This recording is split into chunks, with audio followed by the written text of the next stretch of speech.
pinakamahabang tulay sa Pilipinas. Tara, let's go!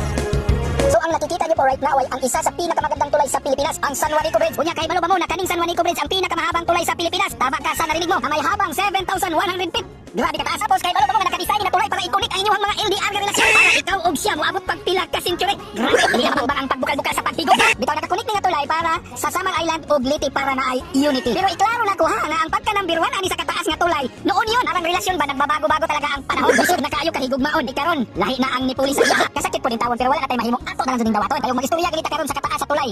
Ang Cebu Cordoba Expressway na or CCLX Bridge na ang pinakataas na tulay sa Pilipinas. Unya kaning San Juanico, ikatulo na taon sa pinakataas nga tulay. Pastila kadali ra taon sa panahon. Mangutana kanus amang taon gihimo ning San Juanico Bridge. Kaning San Juanico Bridge gisugdan ni adtong 1969. Unya nahuman pud ni adtong 1973. Tama-tama ko ni kadugay pamali ko matawo aning panahon na. Unya kay balo ba mo nga nagtinabangay ang Pilipinas ug Japan para lang jud nga mahuman ning tulay. Unya para pud magdugay ba. Kada moabot og pila pa ka tuig nga magamit og mapuslan pa sa katawhan. Unya kabalo ba mo sa mga haka-haka nga daghan daw kaayo mga tao nga nangamatay sa paghimo pa daw ani nga tulay. So, kay wala man tay ebidensya. Matik na dili ta magpataka-taka og istorya kay wala man tay kapakita pero og ang kalig-on ang atong istorya ani nga tulay. Grabe pila na ka bagyo linog pero nagpabilin ra gihapon ang kalig-on sa tulay. Kita nimo na kaingon pud ta mga simbolo pud ng mga tulay unta nga lig-on sa ato ang kinabuhi nga masig unsay moabot nga mga pagsulay sa ato andam lang gihapon tang mubarog mutingdog sa kalig-on sa ato ang kinabuhi. So kung nagalantip ka paingon og Manila maagihan ka nimo ni nga tulay isa sa pinakanindot nga tulay sa Pilipinas. Sina kalig-on nga tulay. Mas lig-on pa nis mga relasyon ng San Juanico Bridge. Pero akong iklaro ha nga bawal ka magunong-unong nga tulay para magpa-picture-picture ay para pud makaiwas sa mga disgrasya bagay dagan mga sakyanan nga nagaagi sa diriya. Kung gusto ka pwede ra ka ipababa unya balikan lang ka or pwede ra ka magbaklay-baklay di ka dito sa may Tacloban banda. Unya una ka hunong na ganimo diri ayaw patulog patakaglabay sa iyong basura. Okay?